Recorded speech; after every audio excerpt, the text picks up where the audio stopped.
Yes, because non-lethal, there are many things that you can do with non-lethal strategy, right? Because we know when we look back at a lot of the successful revolutions, it's really, many times, it doesn't have firepower.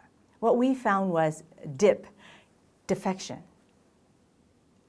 international pressure, and third is people support. None of them is about firepower. They're all about communication and non-lethal type of work, right? So that's why non-lethal is ticket to winning, you know, the road to victory in this particular case is, I would say, at least 75% non-lethal. So that's why I think that non-lethal is the most optimal way to get to victory.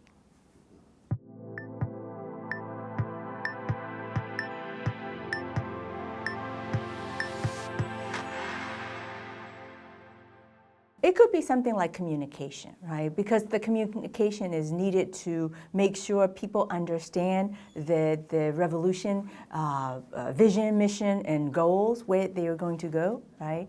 And another thing is communication is needed for humanitarian assistance delivery. And then also there are other like medical support. You know, that could be one of them, right? So, and then another one could be like command and control. How do you conduct most efficient command and control? So those are many things. Intelligence could be one of them, but I don't know exactly what the U.S. is going to offer. But I think that that will be a conversation between the U.S. government representative and NUG, EROs, and PDFs together, negotiate and try to discuss what can they offer and what do they need from this side, right? Then it will, I think that will be the best way to come up with the list of things that is needed for victory on this side and what the U.S. can provide as well, under this umbrella of NDAA.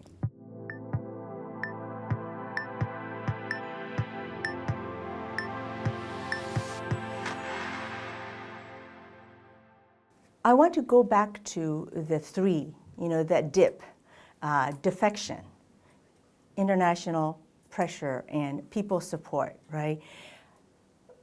The defection doesn't require firepower, because we know from interviewing many of the defectors, there's been over 10,000 defectors that was recorded. There are more than that, right? They have said 7 out of 10 inside the military, they don't want to be there.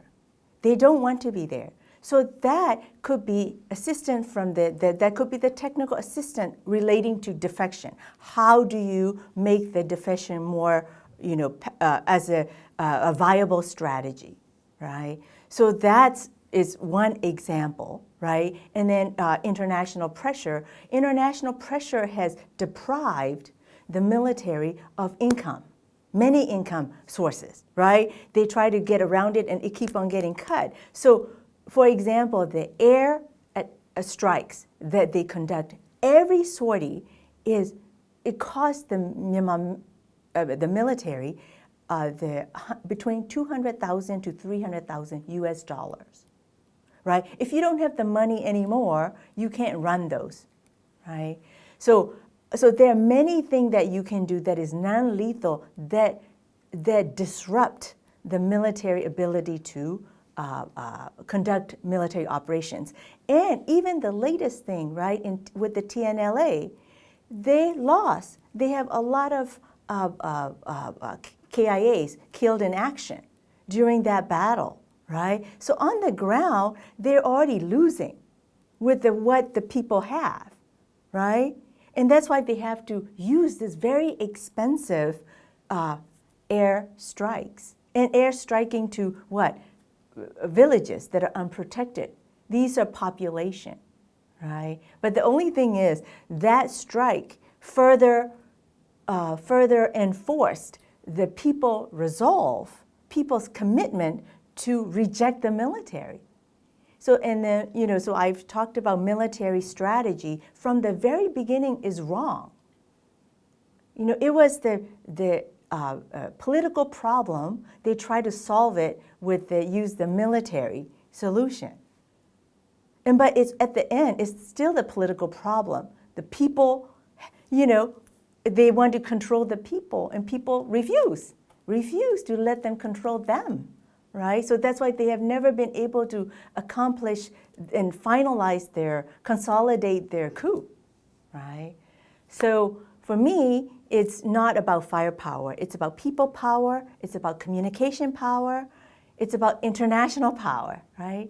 So and that's why I think that now there is a road to victory is at least 75% non-lethal.